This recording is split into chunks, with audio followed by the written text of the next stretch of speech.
감사드립니다. 오늘은 아버지의 날, 복된 날을 은혜로 주셔서 구속받은 백성들 함께 모여 하나님의 귀한 성호를 찬송하며 찬양하며 살아계신 하나님의 생명의 떡을 아버지 하나님께서 내려주시는 이 복된 날 진정으로 감사드립니다.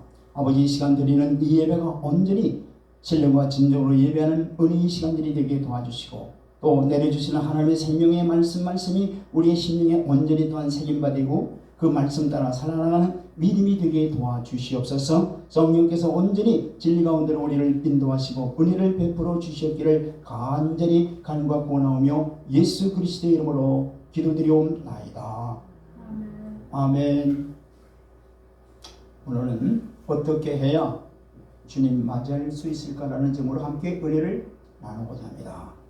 우리 성도라고 하는 것은 예수 그리스도를 구주로 믿고 예수 그리스도를 점점 닮아가는 신의 성품에 참여하는 자들이 참 성도라고 말하는 것입니다. 예수 그리스도는 보이지 아니하시는 하나님의 형상이자 본체이십니다. 그러므로 예수 그리스도를 믿는다는 것은 하나님의 거룩한 성품을 닮아가는 것을 말하는 것입니다. 창조주 하나님이 우리에게 요구하시는 것이 무엇입니까? 베드로전서 1장 15절을 볼까요? 우리 창조주 하나님이 우리 모두에게 요구하는 게 딱 하나가 있어요. 그게 뭘까요? 바로 시작. 오직 너희를 부르시는 거룩한 이처럼 너희도 모든 행실에 거룩한 자가 되라. 아멘. 네. 너희는 세상과 구별된 삶을 살아가는 얘기죠. 즉 하나님의 생명의 말씀을 따라 살아가라는 거예요.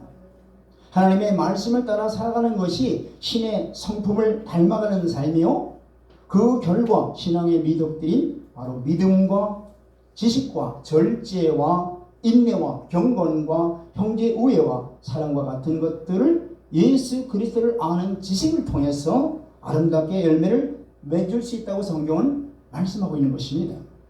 하나님의 말씀은 한치의 오리도 없고 영원히 변치 않은 살아계신 하나님의 말씀에 하나님의 입에서 나온 영원한 생명의 말씀이시며 창조력을 가진 능력의 말씀입니다. 이사야 45장 18절 볼까요? 하나님의 말씀이 어떤 말씀인가? 영생의 말씀이요, 창조의 말씀이요, 능력의 말씀이다 이 말이에요. 시작. 내저 여호와께서 이같이 말씀하시되 하늘을 창조하시니 그는 하나님이시니 그가 땅을 지으시고 그것을 만드셨으며 그것을 견고하게 하시되 흔들리게 혼돈하게 창조하지 아니하시고 사람이 거주하게 그것을 지으셨으니 나는 여호와라 나 외에 다른 이가 없느니라 하시니라. 아멘. 하나님은 이 말씀은 항상 살아있는 생명과 능력의 말씀이라는 걸 말씀하는 겁니다. 베드로후서 3장 3절 오늘 본문 시작. 먼저 이것을 알지니 말세에 조롱하는 자들이 와서 자기의 정욕을 따라 행하며 조롱하며, 여기 기롱하는 자들이라고 하는 것은 주님의 재림을 부인하는 거짓된 자들을 가리키는 거예요. 그래서 기롱한다고 하는 뜻은 뭐냐면 하나님을 경멸하고 모독하는 교만한 언사를 말하는 자들이 바로 기롱한다라고 하는 거예요. 이 거짓된 자들은 하나님의 뜻을 따르지 않고 악에 대한 욕망에 사로잡혀서 하나님을 거역하고 조롱하는 자들을 말하는 거예요. 말세를 살아가는 성도들은 이런 거짓 자들의 미혹에 속지 말고 성경에서 뭐라고 말씀하는가를 잘 숙지해서 그 말씀을 따라 살아가는 성도들이 되어야 될 줄 믿습니다. 4절 보세요. 보면 시작. 이르되 주께서 강림하시는 약속이 어디 있느냐? 조상들이 잔 이후로 만물이 처음 창조될 때와 같이 그냥 있다 하니. 자, 이 거짓을 따르는 자들은 그리스도의 재림이 결코 없을 것을 주장하면서 그 근거로 뭘 얘기하느냐? 세계가 창조된 이후로 세상의 모습과 자연 법칙은 변함없고 죽은 자들은 역시 그러한 자연 법칙에 따라서 세상 끝까지 죽은 상태로 남아있을 거라는 거예요. 그러니까 주님이 다시 온다는 거, 이거는 믿지 않는 거예요. 있을 수 없다는 얘기죠, 바로. 예. 성경에서 세상을 떠난 자들을 뭐라고 표현하는지 아시죠? 잔다고 그래요. 잔다고. 이건 죽음에 대한 하나의 완곡한 표현이죠. 그래서 그리스도인의 육신적인 죽음으로 끝나는 것이 아니라 주님과 함께 평안히 천국에 잠시 쉬며 부활을 기다리는 축복의 상태를 바로 잠잔다고 성경은 말씀하고 있는 겁니다. 그래서 창조의 이래로 세상의 모습과 자연법칙이 변하지 않고 규식적인 것처럼 구약의 성도들도 수없이 잠들었지만은 아무런 변화가 없이 계속적으로 반복될 뿐이지, 반복될 뿐이기 때문에 주님의 재림이 없을 거라고 이 기록하는 자들이 지금 유혹하는 겁니다, 바로. 그리고 다시 오신다 해도 역사의 맨 마지막에 오셔서 성도들을 다 부활시켜 그날에 들어갈 것이라고 이렇게 두리뭉실 얘기하고 있는 거예요. 이들은 인본주의 사상과 세속 철학의 영향으로 말미암아 그것에 미혹된 자들을 말하는 거예요. 이들은 하나님의 초자연적인 기적을 믿지 않는 거예요. 네. 자, 마태복음 24장 4절 5절. 그래서 주님은 이렇게 말씀하고 있는 거예요. 24장 4절 5절 볼까요? 자, 시작. 예수께서 대답하여 이르시되 너희가 사람의 미혹을 받지 않도록 주의하라. 이 말세의 지말을 살아가는 하나님의 자녀들에게 제일 처음으로 말씀하시는 게 이거예요. 미혹되지 않도록 조심하라는 거예요. 네. 자, 5절 보세요. 5절 시작. 많은 사람이 내 이름으로 와서 이르되 나는 그리스도라 하며 많은 사람을 미혹하리라. 지금 그런 현상을 지금 여러분들 세계적으로 다 보고 있죠. 내가 예수 그리스도 재림 예수다 하면서 얼마나 사람들을 미혹하는지 몰라요. 근데 이거는 주님 벌써 이미 예언하신 대로 그대로 그 말씀이 응하고 있는 겁니다. 벌써 19세기 초부터 유럽에서 시작해서 아메리카 또 우리나라에까지 이 사탄은 자유주의 신학이나 또는 해방신학과 또 현대 사조인 철학 사상으로 하나님의 말씀을 왜곡시켜서 인간의 윤리 내지는 도덕성 수준인 일반 지식 수준으로 하나님의 말씀을 어떻게 해요? 비하시켜버렸어요. 인간이 이성으로 이해 안 되는 동정녀 마리아 탄생, 또 주님이 죽은 자들을 살리는 이 기적, 또 주님이 물 위에서 걸어가신 이야기 등 그런 이적과 기적과 같은 말씀은 바로 인간의 이성으로는 이해할 수 없다. 그러면서 이 말씀을 하나님의 말씀을 다 빼버린 거예요, 사실은. 그래서 1800년대에 자유주의 신학자 볼트만을 비롯해서 이성주의 철학자인 칸트나 또는 감성주의 철학자인 슐라이머 같은 자들은 성경의 기적이나 이사와 같은 그 내용들을 다 빼버리고 인간의 이성과 감성을 이해되는 부분만 인정하고 주님은 다만 하나의 도덕 선생으로 이렇게 전락시켜버린 거예요. 그래서 오늘날 교회들이 WCC나 또 WEA나 NCCK와 같은 그 배도의 길을 거침없이 걸어갈 수 있는 것도 바로 이런 이성주의, 인본주의, 감성주의, 인본주의자들의 철학주의자들의 영향을 받은 겁니다, 바로. 그러므로 우리 인간들은 하나님의 진노를 계속 쌓게 하는 일들만 계속 해오는 거예요. 여러분들, 하나님의 뜻이 뭔지 아십니까? 하나님의 뜻은 바로 예수 그리스도를 주인으로 모시는 것. 모든 인류가 개인 모두가 다 예수 그리스도를 주인으로 모시는 게 이게 하나님의 뜻이에요. 그런데 하나님의 뜻을 행하는 자들이 얼마나 됩니까? 없어요. 거의 없어요. 노아의 홍수에서 10억이 되는 노아의 홍수에서 거기서 건진받은 자들이 얼마나 돼요? 겨우 8명이에요. 또 출애굽해서 건진 자들이 얼마나 돼요? 장정 60만 명 중에서 몇 명이에요? 겨우 요소 칼렙뿐이에요. 그럼 뭘 얘기하고 있느냐? 마지막 시대도 똑같다는 얘기예요. 주님이 뭐라 했어요? 마지막 때에도 노아의 홍수 때와 같다 그랬죠? 똑같은 거예요. 그건 뭐냐? 정말 이 인간들이 예수 그리스도를 구주로 모시지 않고 다른 세상 것을 중심으로 살아가는 거예요. 그러니까 하나님의 진노가 계속 머무는 겁니다. 하나님의 진노가 머무르는 거예요, 바로. 그러니까 우리 하나님을 예수 그리스도를 구주로 모시지 않는 자들의 삶은 전부 다 뭐냐? 하나님의 진노를 쌓는 그런 삶을 살아가는 겁니다, 이 말이에요. 그러니까 어떻게 돼요? 하나님의 심판이 이룰 수밖에 없는 거예요. 또 주님이 강림한다는 약속이 어디 있느냐? 응?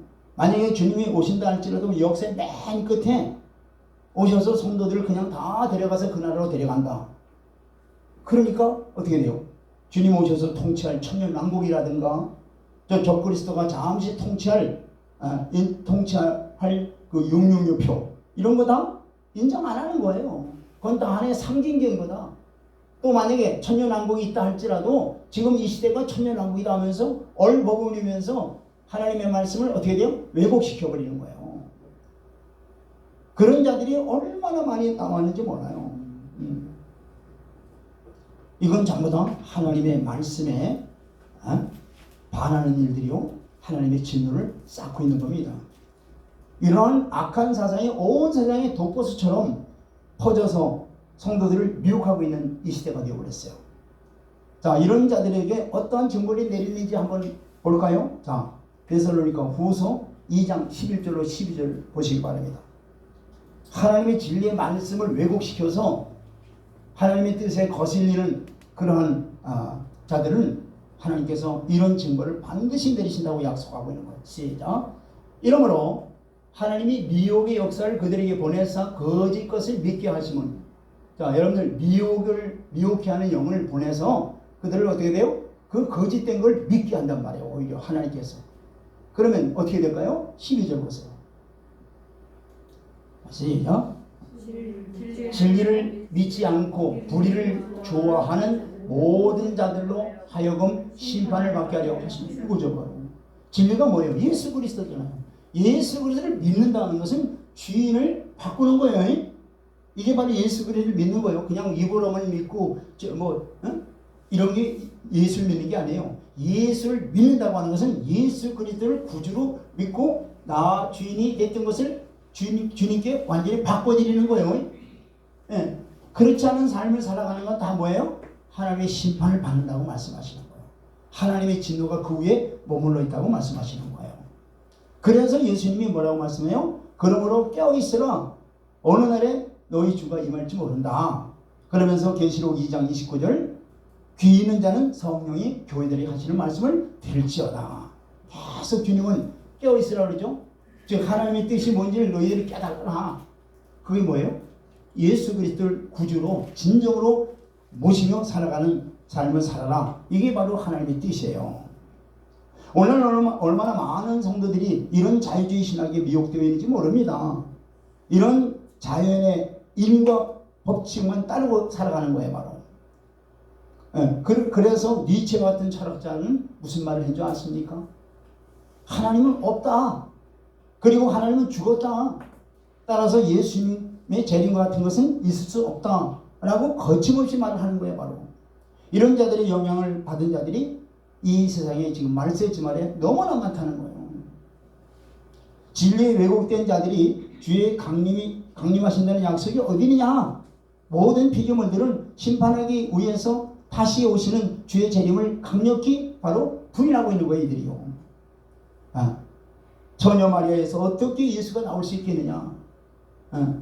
그런 자들이 주님이 다시 오신 것, 또 부활하시는 일, 또 이런 초자연적인 일을 어떻게 그들이 믿게 됐냐, 이게요. 못 믿는 거예요. 안 믿는 거예요. 일부러라도. 그러나 사도 베드로는 그들의 이러한 잘못된 주장을 분쇄하기 위해서 하나님의 살아계심과 심판을 강력히 본문에서 증거하고 있는 것입니다. 주의 재림에 관해서 주님께서 직접 말씀하셨죠? 주님이 다시 오시겠다고 직접 말씀하셨잖아요. 또 주님이 칭찬하실 때에 천사가 주님의 재림을 약속하고 있죠. 네. 또한 사도들도 그리스도의 재림에 관해서 굳게 믿고 이를 전파하고 있는 거예요. 따라서 주님의 재림 약속이 어디 있느냐는 기롱하는 자들의 주장은 이게 다 뭐예요? 교회를 허물고 또 그리스도인들을 유혹하는 데 있는 목적이 거기 있는 거예요. 전능한 법이 어디 있느냐? 없다 이게요. 육륜표? 이게 뭐 말라진 거냐 이게요. 예. 이것은 다 상징적이면서 하나님의 말씀을 바로 무시하는 거예요. 바로. 그러한 자들은 마지막 때에 주님으로부터 반드시 심판이 있을 거라고 말씀하셨죠. 예. 아멘. 그거 보세요. 요한복음 12장 48절을 보시길 바랍니다. 시작. 나를 저버리고 내 말을 받지 아니하는 자를 심판할 자가 있으리니 곧 내가 한 그 말이 마지막 날에 그를 심판하리라. 주님이 말씀하신 그 말씀으로 마지막 날에 심판한다는 얘기예요. 주의 말씀이 심판하는 겁니다. 아멘. 그 말씀 받지 않는 자들 그 말씀으로 심판을 한다는 거 말씀하시는 거예요. 자, 그러면 보세요. 마지막 때의 되어질 일들이 어디에다 거의 다 기록되어 있어요? 마지막 때에 되어질 일들이 다 어디에 기록되어 있어요? 요한계시록에 기록되어 있잖아요. 자, 그럼 요한계시록은 누구의 말씀인가를 보세요. 요한계시록 1장 1절 보세요. 시작. 예수 그리스도의 계시라. 이는 하나님이 그에게 주사 반드시 속히 일어날 일들을 그 종들에게 보이시려고 그의 천사를 그 종 요한에게 보내어 알게 하신 것이냐. 누구의 계시라고요? 예수 그리스도의 계시란 말이에요. 이게 요한계시록이. 요한계시록 안에 다 천년왕국, 그죠? 666표 이런 게 다 기록되어 있잖아요. 그런데 그거를 무시한다는 건 뭐예요? 예수 그리스도의 말씀을 무시하는 거와 똑같은 거죠. 네. 그래서 계시록 22장 19절에 이렇게 말씀하는 거예요. 굉장히 무서운 말씀하시는 거죠. 시작. 만일 누구든지 이 두루마리 예언의 말씀에서 지하여 버리면 하나님이 이 두루마리에 기록된 생명나무와 및 거룩한 성에 참여함을 지하여 버리시리라. 아무리 신앙생활을 열심히 하고 오랫동안 했다 할지라도 하나님의 말씀을 어떻게 돼요? 무시하고 제하여 버리면 또 청구하고 이러면 어떻게 돼요? 하나님의 진노를 받아서 결국은 제함을 받는다니까요. 그렇게 오랫동안 신앙생활을 했다 열심히 했다 할지라도 그러니까 하나님의 말씀을 잘 어떻게 돼요? 우리가 깨달아야 된다는 거예요. 하나님의 뜻을 올바로 깨달아야 된다는 얘기예요. 그래서 우리는 하나님의 말씀 앞에 두렵고 떨리는 마음으로 하나님을 옳게 섬겨야 될 줄 믿습니다.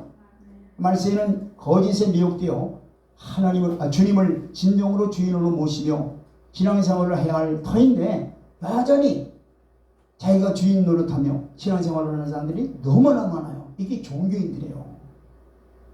아무리 교회에 참석하고 주일마다 참석했다 할지라도 진정으로 자기 자리를 주님께 내어드리지 못하는 자들은 다 종교인에 불과한 거예요. 이걸 분명히 아셔야 돼요. 그러니까 나의 자리를 주님께 완전히 내어드리는 거예요. 나를 다 비워드리는 거예요. 아멘. 내가 그리스도와 함께 십자가에 못 박혔나니 그런즉 이제는 내가 사는 것이 아니라 내 안에 그리스도께서 사신 것이라. 이제 내가 육체 가운데 사는 것은 나를 사랑하사 나를 위해 자기 몸을 버리신 하나님의 아들을 믿는 믿음 안에서 사는 것. 이게 바로 믿음이다 이 말이에요. 아멘. 그렇지 않고 자기가 여전히 주인이 되어 살아가는 자들은 다 종교인 것 같아요. 하나님 보시기에 뭐예요? 이게 바로 악인들의 사실. 예. 자, 5절 보세요. 시작. 이는 하늘이 예적부터 있는 것과 같이 땅이 물에서 나와 물로 성립된 것도 하나님의 말씀으로 된 것을 그들이 일부러 이지를 함이로다. 세상이 불변하다는 그들의 전제가 잘못됐기 때문에 그들의 그 전제 먼저 이렇게 생각하고 말하는 이 전제죠. 이것이 잘못됐기 때문에 앞으로도 세상이 불변하며 재림이 없을 것이라는 그들의 결론 역시 잘못된 것인 것을 바로 베드로가 말씀을 증거하고 있는 거야. 바로 잘못됐다. 자, 세상은 그 자체가 충분히 불변할 것이 아니라 하나님의 명령에 좌우되는 것임을 그들이 일부러 잊어버리는 거예요. 여러분들 창세기 1장에 보세요. 창세기 1장에 보면 하나님이 말씀하심에 어떻게 돼요? 모든 피조물이 어떻게 돼요? 하나하나 다 세워지고 생기는 것을 볼 수 있잖아요. 그건 뭐예요? 말씀이 역사에서 말씀으로 말미암아 모든 것들이 다 어떻게 돼요? 이루어진다는 것을 지금 성경이 증거하고 있는 거 아니겠습니까? 근데 여기 지금 말씀에 기록하는 자들은 뭐예요? 그건 다 그대로 있는 것이다. 한번 이루어진다면 그 다음에는 다 그대로. 그렇기 때문에 그들이 물 심판도 믿지 않는 거예요. 자 보세요. 홍수 심판이 뭐예요? 죄가 관영하니까 하나님께서 물로 심판을 하는 거 아니에요. 그죠? 죄가 관영하니까 하나님의 말씀으로 그들을 지금 어떻게 돼요? 심판하는 거잖아요. 그들을. 그런데 이들을 뭐라고 그러냐면은 물 심판? 그거 아니다 이게요. 어느 한 지구의 한 조그마한 지역에서 물이 많이 쏟아져가지고 거기 일부 죽어서 죽는 가운데서 노아의 식구들만 간신히 배에 들어가서 사는 거지 이 전 세계 온 인류를 죄로 인해서 심판한 게 아니다 이렇게 부정해버리는 거예요. 이들이 바로 뭐냐? 바로 하나님 말씀을 왜곡시키고 하나님 말씀을 무시해버리는 거예요. 그렇지 않지 않습니까? 노아의 홍수는 뭐예요? 전 세계적인 온 인류가 어떻게 돼요? 온 인류가 죄로 인해서 멸망받는 거예요. 그 가운데에서 노아의 식구 8만 구원받는 이 사건이 역사적인 사실 아닙니까? 분명히 하나님의 말씀으로 어떻게 돼요? 이 심판이 이루어지는 거 아니겠어요? 그러면 하나님이 친히 개입하셔서 심판하시는 홍수 사건, 그건 분명히 하나님의 말씀으로 이들을 심판하시고 있다는 사실을 이들이 고의적으로 잊어버리는 거예요. 고의적으로 그게 아니다 하면서. 그러나 홍수 사건의 교훈은 우리가 하나님의 섭리에 의해서 움직이며 하나님의 주권에 미치지 않는 범위가 전혀 없음을 우리에게 가르쳐주는 거예요. 하나님의 모든 주권은 미치지 아니하는 것이 하나도 없다는 것을 홍수 심판을 통해서 우리에게 교훈하시는 거예요. 또한 우주를 만드신 하나님의 말씀은 심판의 말씀이 되어 땅 위에 생명체를 삼키고 말하는데 이것이 곧 예수 그리스도의 재림을 예표하고 있는 거예요. 아멘. 죄로 인해서 삼켜버리잖아요. 예수 그리스도가 이 땅에 오셔서 어떻게 돼요? 이제 다시 오셔서 이 죄악으로 물든 이 세상을 불로 심판해버리는 거예요. 이거 아셔야 돼요. 그거 예표가 바로 물 홍수 심판입니다. 6절 보세요. 이로 말미암아 그때 세상은 물이 넘침으로 멸망하였으되, 그렇죠? 하나님께서 말씀을 통해서 세상을 창조하시고 물에서 땅이 드러나게 하신 것처럼 물을 통해서 세상을 심판하시는 것은 바로 그것을 지금 베드로가 증거하고 있죠. 그래서 이와 같이 하나님께서는 세상을 다스리시며 섭리하심을 드러낼 뿐만 아니라 예수 그리스도께서 재림하셔서 세상을 불로 심판하실 것에 대한 예표가 물심판이에요. 바로. 자, 7절 시작. 이제 하늘과 땅은 그 동일한 말씀으로 불사르기 위하여 보호하신 바 되어 경건하지 아니한 사람들의 심판과 멸망의 날까지 보존해 두신 것이니라. 그렇죠? 다 죄로 인해서 다 인류를 다 완전히 멸망시켰잖아요. 그러나 땅과 뭐예요? 바다와 이 모든 것은 놔둔 건 왜 놔두느냐? 맨 마지막 불로 그 안에 죄악과 함께 완전히 태우기 위해서 이렇게 놔뒀다고 말씀하고 있는 겁니다. 하나님의 말씀은요, 1.1에도 변함없이 그대로 이루어진다는 사실을 믿으시길 바랍니다. 민수기 23장 19절 보세요. 하나님 말씀은 그대로 말씀하신 대로 이루어지는 거예요. 자, 시작. 하나님은 사람이 아니시니 거짓말을 하지 않으시고 인생이 아니시니 후회가 없으시도다. 어찌 그 말씀하신 바를 행하지 아니하시며 하신 말씀을 실행하지 않으시랴. 아멘. 그래서 여러분들 하나님의 약속의 말씀을 붙들라는 얘기예요. 하나님의 약속의 말씀은 전혀 변함없이 그대로 이루어진다는 것을 우리가 깨달으시길 바랍니다. 그러므로 자신의 정욕을 좇으며 기롱하는 불경건한 자들이 고의적으로 하나님의 약속을 잊으려 해도 끝내는 멸망의 심판을 받을 것이라고 성경은 말씀하고 있는 겁니다. 8절 보세요. 8절 시작. 사랑하는 자들아, 주께서는 하루가 1000년 같고 1000년이 하루 같다는 이 한 가지를 잊지 말라. 이건 저 시편 90편 4절에 있는 말씀을 인용하는 것인데, 즉 영원한 하나님의 영원에 비춰볼 때에 우리 인간의 생각은 1000년은 하나님의 합의에 불과하다는 얘기예요. 그러므로 그리스도인들은 그리스도의 재림이 인간의 시간 개념에 의존하지 않고 하나님의 영원한 경륜에 달려있음을 인식하고 그리스도의 재림이 없다거나 또는 시한부 종말론을 주장하는 거짓 교사의 미혹에 빠지지 않도록 깨어 경계하고 있어야 한다는 말씀입니다. 아멘. 하나님의 그 시간과 우리 인간의 시간은 전혀 다르죠. 하나님은 1000년을 우리 인간의 생각으로 그 1000년이라는 기간은 하나님이 보실 때 그냥 하루 같아요. 한 경점이라고도 시편에서 말씀하고 있죠. 경점. 자, 9절 보세요.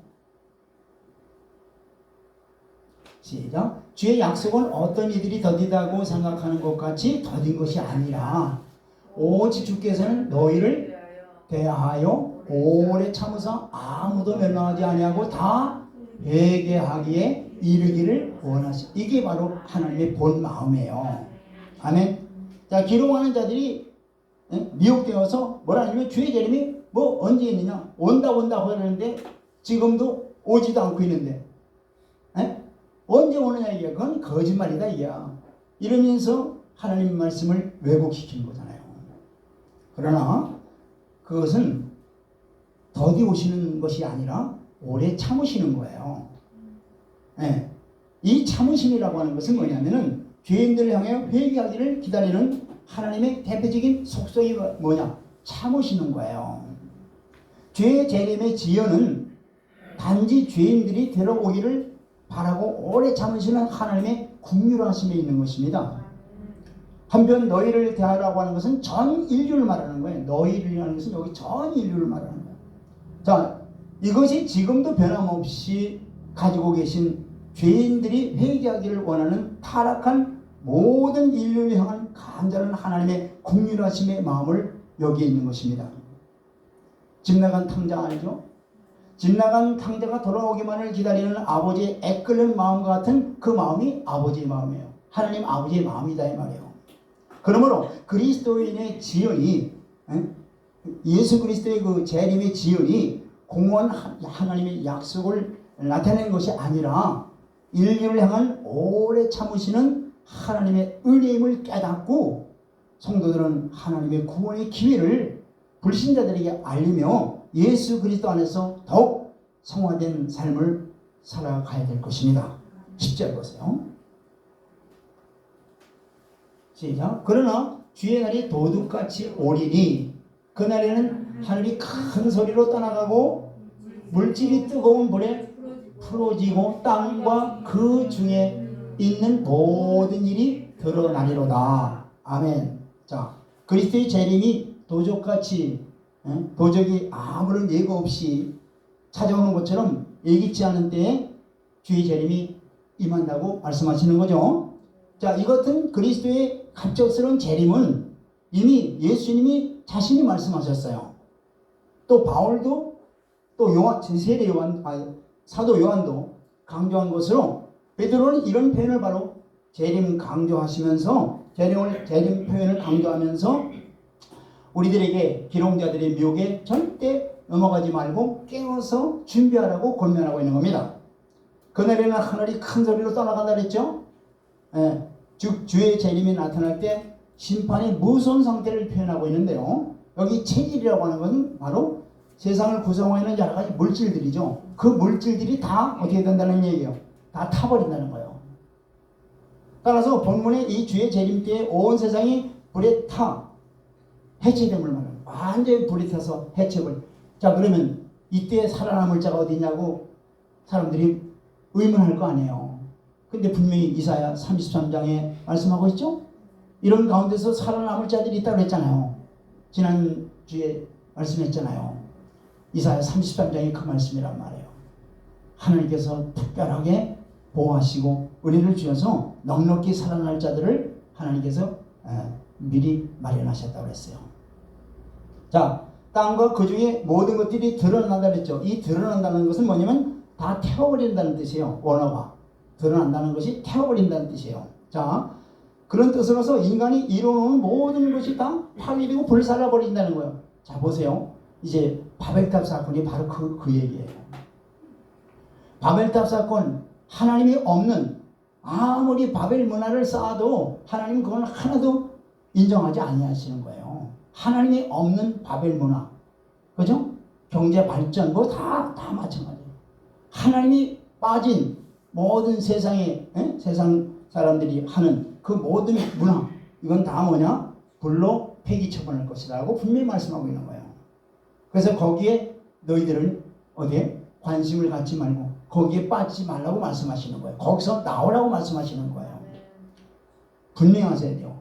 지금 뭐 한다 하지만 하나님은요, 분명히 쓰레기 다 청소하듯이, 보세요. 지금 인간들이 쌓아놓은, 하나님이 없이 쌓아놓은 이 바벨탑이요, 엄청나게 어마어마한 것처럼 보이죠. 근데 이건 다 뭐예요? 다 하나님이 불로 다 청소하라고 그래요. 다 깨끗하게 청소하고 새 땅 사안을 이루십니다. 할렐루야. 다만 여기서 그리스도의 인격으로 형성된 자들만 씨앗으로 심는 거예요. 이곳에 부활의 몸으로. 할렐루야. 그러니까 우리가 무엇을, 거듭난 자들이 무엇을 바라보고 어떤 생활을 해야 될 것이에요? 세상 썩어질 것을 위해서 일이 되겠어요? 아니죠. 그래서 주님은 위의 것을 바라보라고 말씀하시는 거예요. 아멘. 땅의 지체를 죽이라고 말씀하시는 거예요. 자, 그래서 하나님이 택한 그리스도 성도들이 지상의 시민인 동시에 주님이 오셔서 통치할 그리스도 나라에 벌써 이미 신분이 바뀌어진 거예요. 우리 성도들의, 여러분들 아이디를 잘 아셔야 돼요. 여러분들은 아이디, 정체가 뭐냐? 이 땅에 살고 있지만 이 땅에서도 하나님의 나라의 백성이고 앞으로 주님이 오셔서 통치할 그리스도의 나라의 시민권을 다 이미 가지고 있는 자들이다 이 말이에요. 이중 국적을 갖고 있는 자들이에요. 이걸 아셔야 돼요.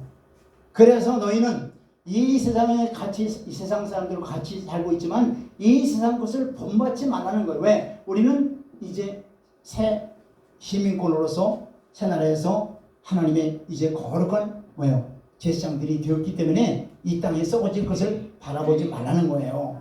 아멘. 네. 자 11절 보세요. 11절 시작. 이 모든 것이 이렇게 풀어지리니 너희가 어떠한 사람이 되어야 마땅하냐? 거룩한 백성과 경건함으로. 뒤에 거 따라하세요. 자, 이럴 때 거룩한 행실과 경건함으로. 여기 거룩한 행실과 경건함으로라는 게 뭐예요? 이 거룩한이라는 것은 바로 악으로부터 분리되어 하나님께 헌신된 것을 가리키는 걸 바로 헌신이라고 해요. 거룩이라고 해요.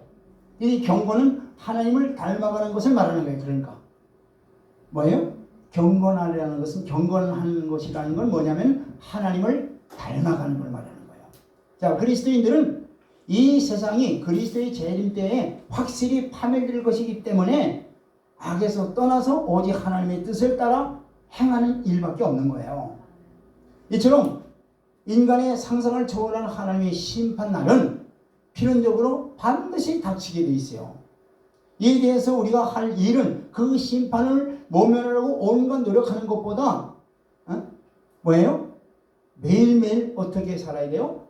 경건하고 성결하고 또 주님이 맞을 그런 준비를 하면서 살아가는 것, 이게 바로 우리가 할 일이에요. 어떻게 하면 이걸 피할 건가? 이걸 염려하고 구상하는 게 아니라 어떻게 하면 내가 매일매일 예수 그리스도를 닮아가며 예수 그리스도와 동행하며 살아가는 삶을 살아갈 것인가? 이것이 여러분들이 해야 될 일들이다 이 말이에요.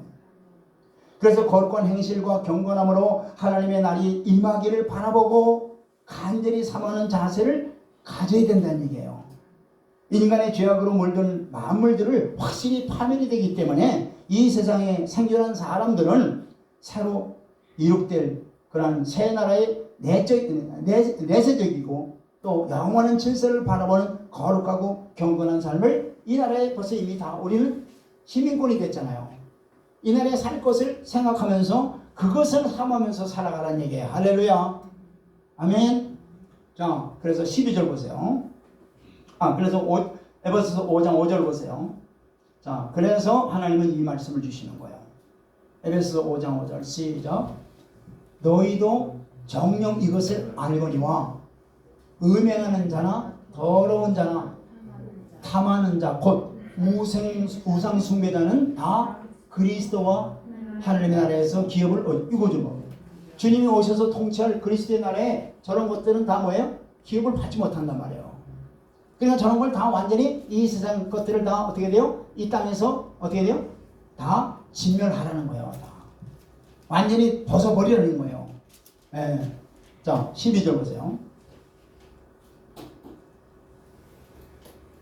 자, 시작. 하나님의 날이 임하기를 바라보고 간절히 삼아라. 그날에 하늘이 불에 타서 부러지고 재질이 뜨거운 불에 녹아지려니와. 자, 그리스도인들은 깨어있어 거룩한 행실과 경건함을 영역뿐만 아니라 주의 재림에 관한 소망을 잠시라도 잊지 말라는 말씀입니다. 그래서 예수 그리스도의 재림으로 인해서 온 세상은 불을 통해서 심판을 받아 사라지게 된다는 말씀이죠. 13절 시작. 우리는 그의 약속대로 의가 있는 곳인 새 땅과 새 하늘과 새 땅을 바라보도다. 노아 시대 홍수로 불경건한 자들을 심판하시고 죄악된 세상을 새롭게 하셨듯이 주님이 재림하시는 하나님의 날에 그 온 세상을 불로 심판할 것을 것과 더불어 하나님의 의가 영원한 집인 새 땅과 새 하늘에 새 땅으로 변화시킬 약속을 말씀하고 있는 것이죠. 이것은 하늘과 땅이 새롭게 창조되어서 새로워지고 완전해짐을 말씀하는 거예요. 따라서 하나님의 날이 바로 죄악된 세상과 피조물에 대해서 멸망과 재앙의 날이 될 것이지만은 참된 성도들에게는 죄악과 세상의 고난을 도말하는 그러한 기쁨의 날이 될 것임을 기억하고 기대하면서 그날을 사모해야 된다는 얘기예요. 자, 14절 보시기 바랍니다. 시작. 그러므로 사랑하는 자들아 너희가 이것을 바라보나니 주 앞에서 점도 없고 흠도 없이 평강 가운데 나타나기를 힘쓰라. 아멘.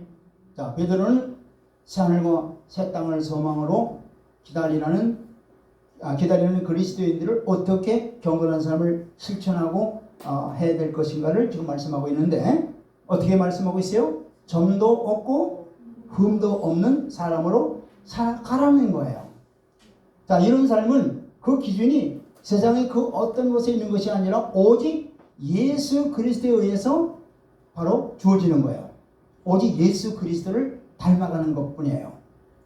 하나님과 만날 수 있는 온전한 거룩한 삶을 살아갈 수 있는 길은 바로 뭐냐? 오직 예수 그리스도를 만나는 거예요. 할렐루야.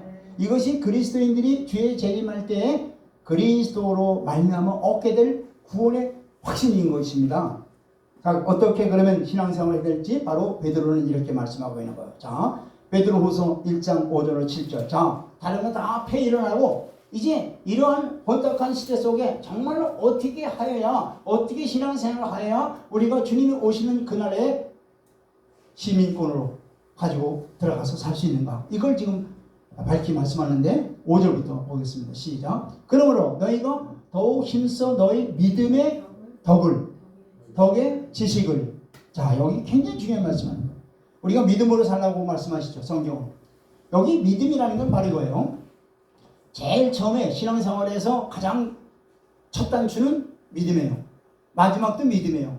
이게 뭐냐? 믿음으로 살라 그러죠. 믿음 위에다가 뭘 쌓으라는 거예요? 믿음 위에다가 덕을, 덕 위에다가 지식을 뭐 이렇게 계속 쌓아 올라가는 거죠. 근데 이 기초적인 믿음이 굉장히 중요한데 이 믿음이 뭐냐 이게요. 이 믿음이 바로 이거예요.